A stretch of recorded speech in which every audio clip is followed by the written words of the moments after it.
Good morning, Andre. Welcome again to this channel. And can you tell me what have you done lately that is interesting and inspiring? Hi, Anne-Marie. Good to see you again.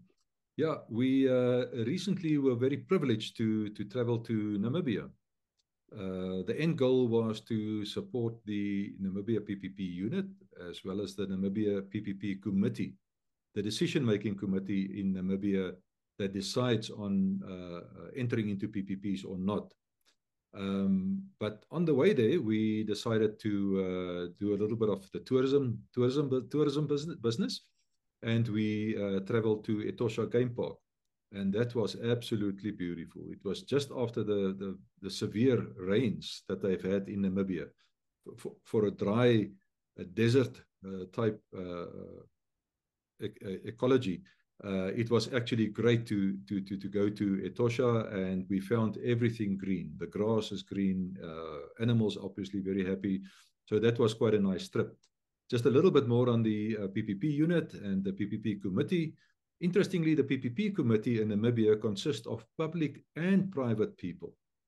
So very interesting that the decision-making body, similar to other jurisdictions worldwide, for example, New Zealand, where they also bring in the private sector, Australia, where they bring in the private sector to assist with decision-making. So that was also very interesting. The PPP unit in Namibia is also fairly strong, and they are also considering quite a number of projects to implement or procure projects through the PPP procurement mechanism.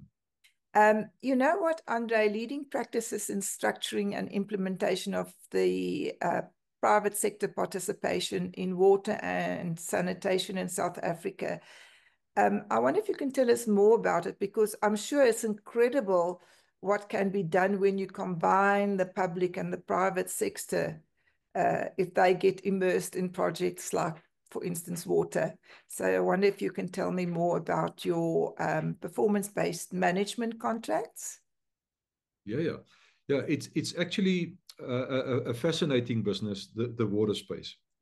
It is tough to bring in the private sector to manage water on behalf of governments. There are many voices across the world and in South Africa about the notion that the public sector, the government, need to manage water services. Well, if governments want to attain value for money, if they want to deliver better services to their communities, one of the options is to bring in the private sector. I think from previous discussions we have had, you will remember that when the private sector comes in, it does not take over water. Their profit motive will not lead to extraordinary tariffs. Because guess what? In a PPP, government remains in control of the project. They initially set the specifications whereby bidders need to bid for these projects. They typically determine the tariffs that the private sector can charge, and it is theoretically possible that the private sector can deliver better services than government, and yet make a profit. And interestingly, government in essence approve the IRR, the internal rate of return, that the private sector is aiming for over the life of the project. Now, one of the methodologies to bring in the private sector. So the private sector, when they come in, don't own the asset. They are not the legal owners. They only get the economic rights. So they are responsible making sure that the facilities are operational.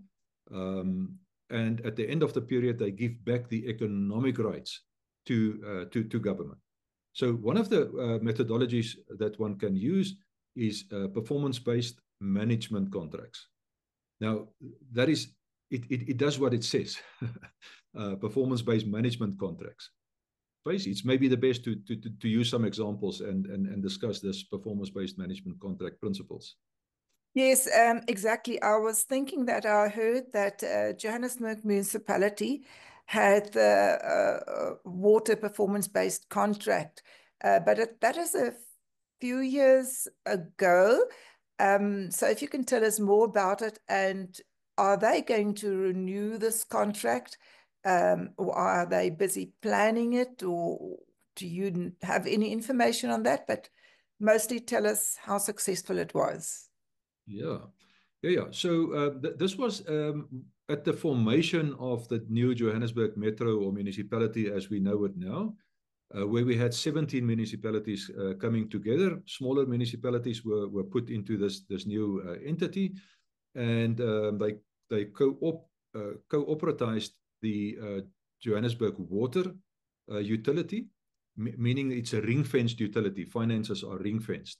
Very quickly, the board of Johannesburg Water realized that they actually do not know where all their assets that previously were vested in different municipalities, where they are situated. What does these assets look like? Are they fit for purpose, etc., etc.? So they wisely then appointed an international operator. In that case, it was Suez that were appointed as the operator. Suez then found all the different water assets. They created asset management lists. They did condition audits.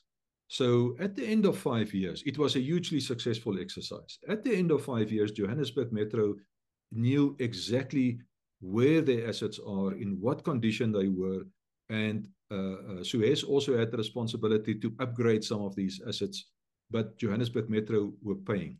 So in this case, the performance-based management contract was not a full-blown PPP. The contention was, even from Johannesburg Metro, is to move from that position into full-blown PPPs. So even in PPPs, remember, the private sector does not own the assets. It's a key point. There are many people that do not fully comprehend this fact. So the whole idea was to create a PPP transaction and get the private sector to run with either all the water activities in Johannesburg or maybe with parts of that, meaning maybe managing some water treatment plants or wastewater treatment plants, etc., etc. So the management contract was very successful. But unfortunately, now in hindsight, Johannesburg Metro decided not to follow up with a potential PPP or PPPs in the water space. So that is Joburg Metro.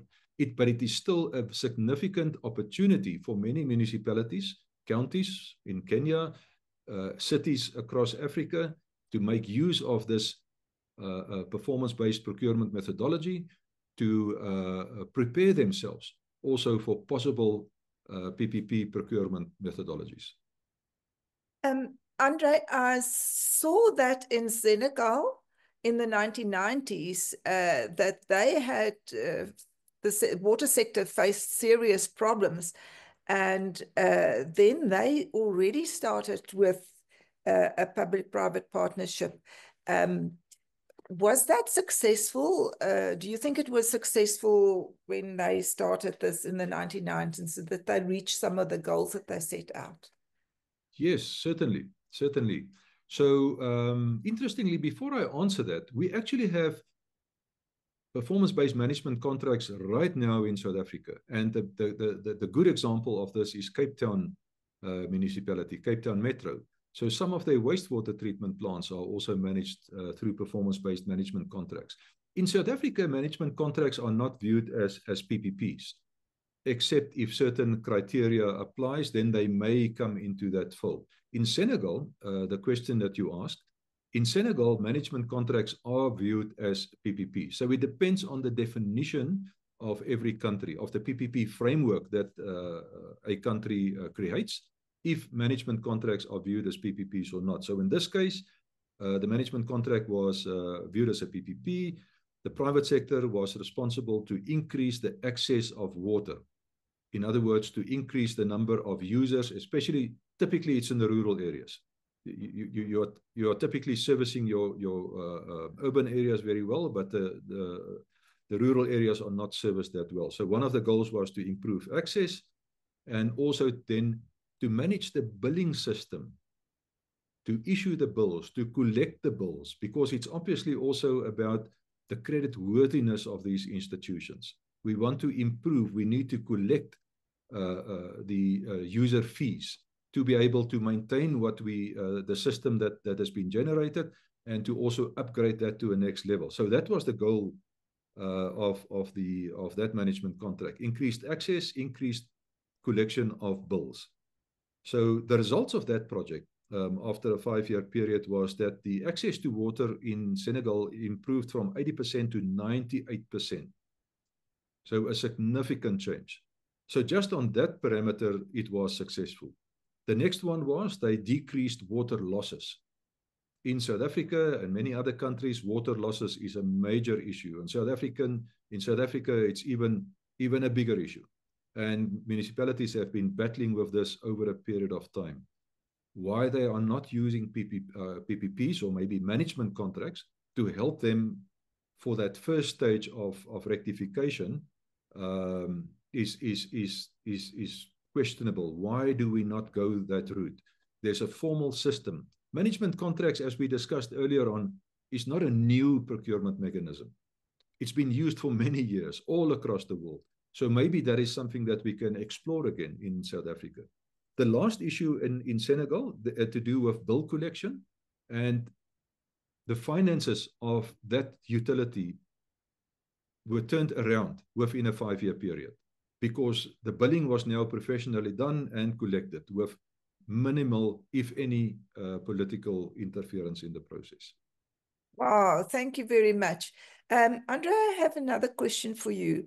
The programmatic approach seems to be the way to go, and it captures the attention of the private sector as they gain visibility on the potential represented by the country. Can you talk about that, please?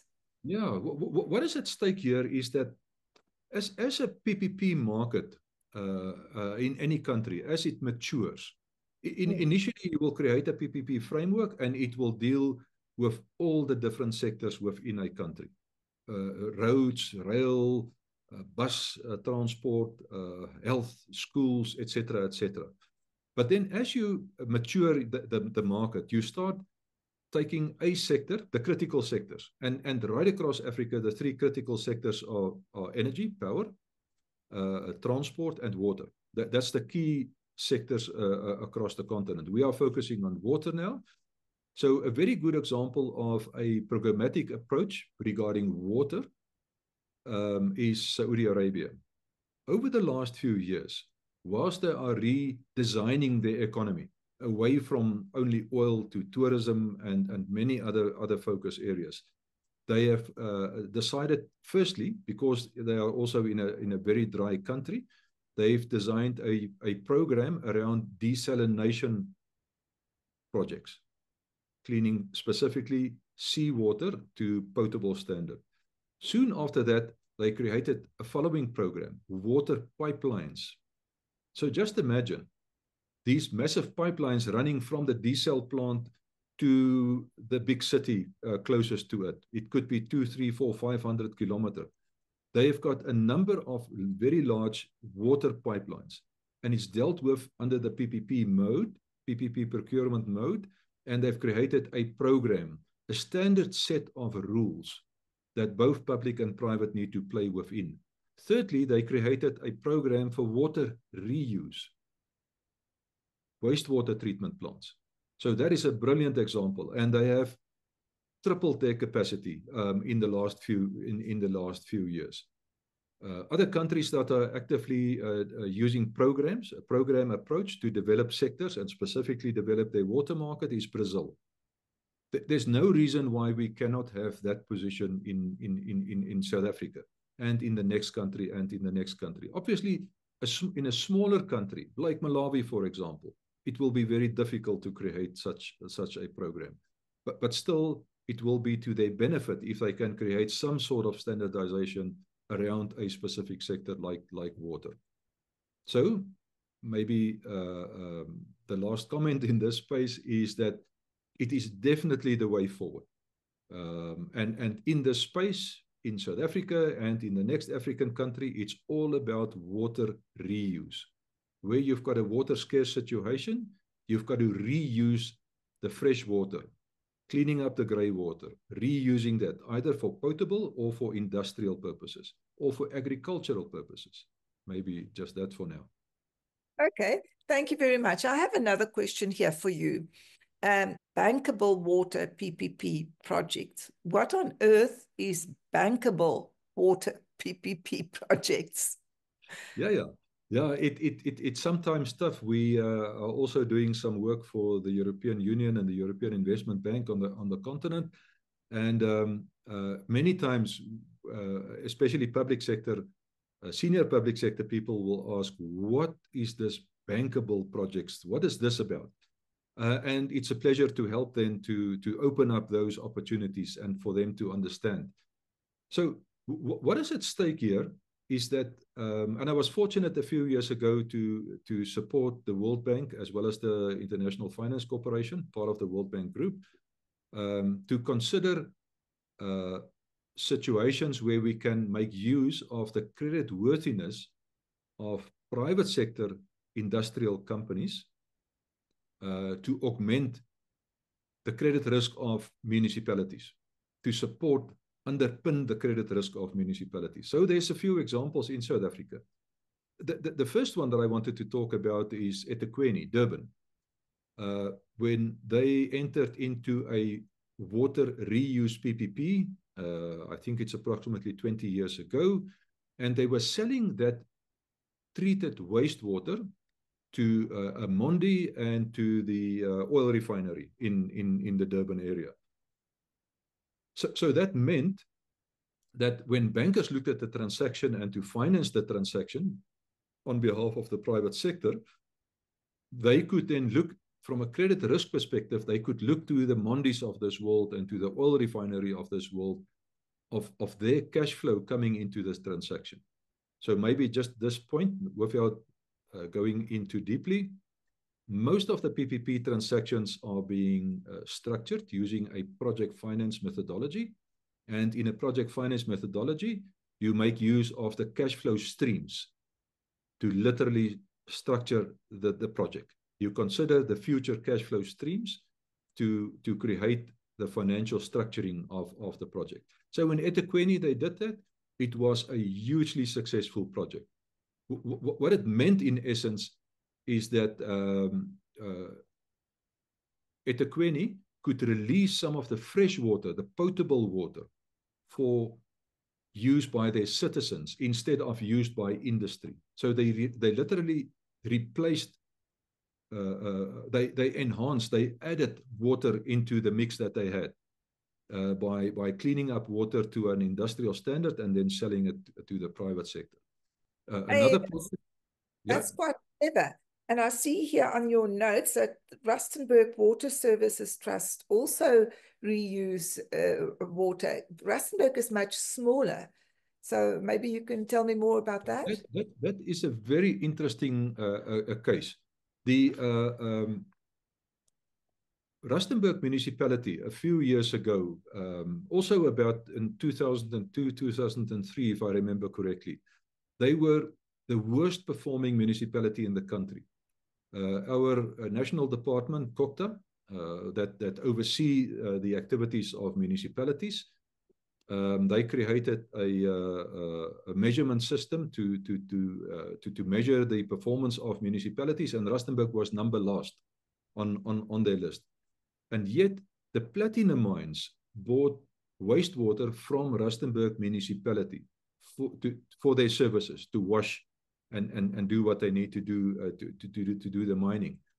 But the quality of the wastewater coming out of the wastewater treatment plants in Rustenburg was not even, the quality was insufficient.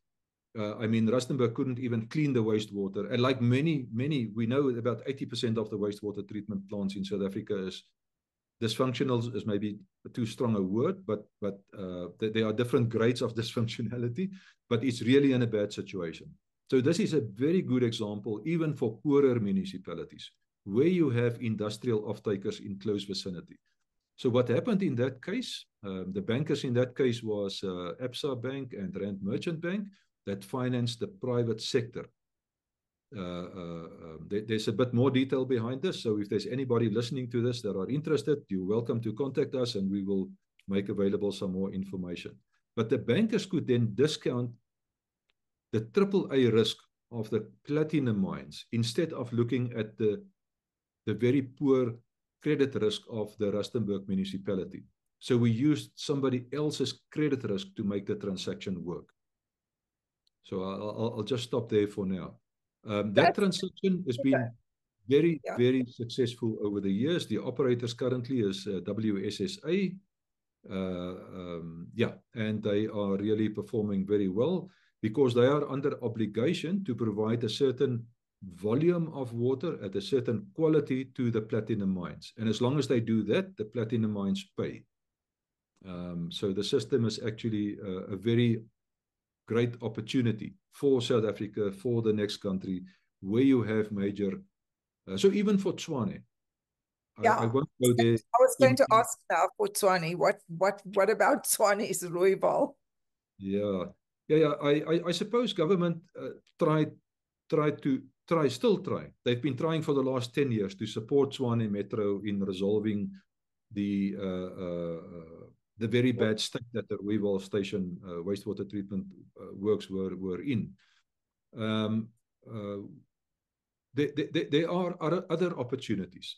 From our perspective, even the current solution is not optimal. It does not provide value for money, or rather, value for money was not tested in designing the current structure.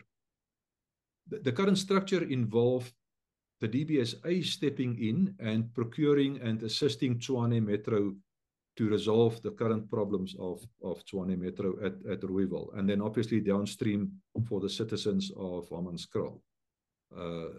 Yeah, so maybe another solution could have been where you could have tested value for money to generate a PPP.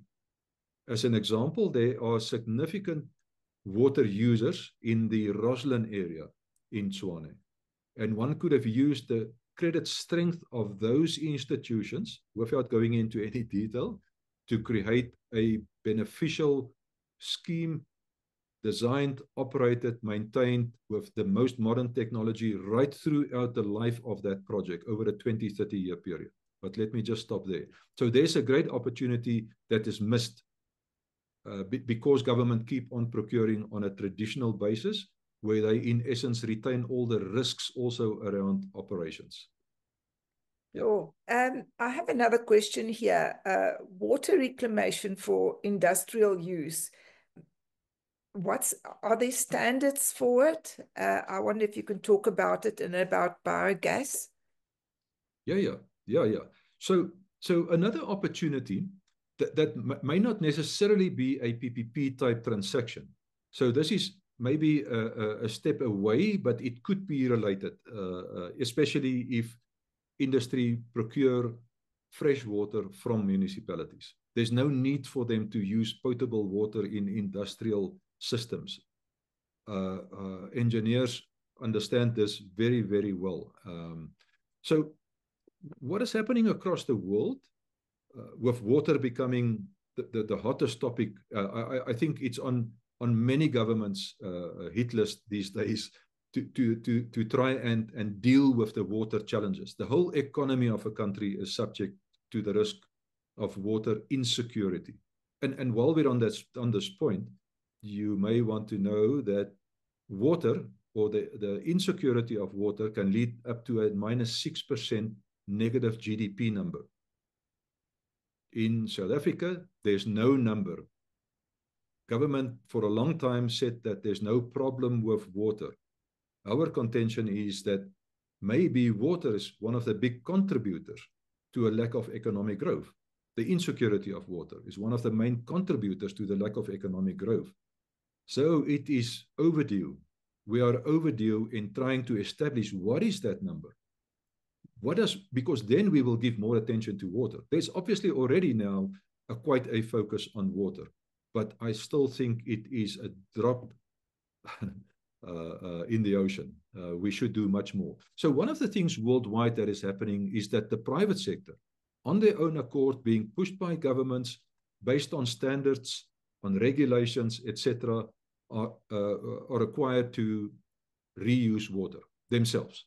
So if they were to procure water, so if I go to the Roslyn area in the Tshwane Metro, it would be great. Those guys use, I forgot the exact numbers, but huge volume of fresh potable water in industries in Roslyn. It's illogical in today's world, whereby we can actually create a beneficial circle working with Rooiwal.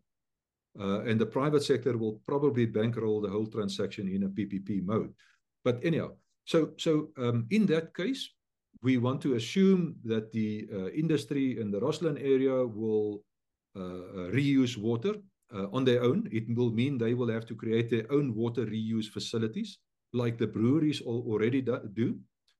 They do that in Polokwane, and at many of the big plants, the beer breweries would reuse water and clean it up to the standards that they require to manufacture beer. Yeah, so that's the one option, is just to reuse. You cannot just use water once. You've got to use that twice, 3, 4, 5 times.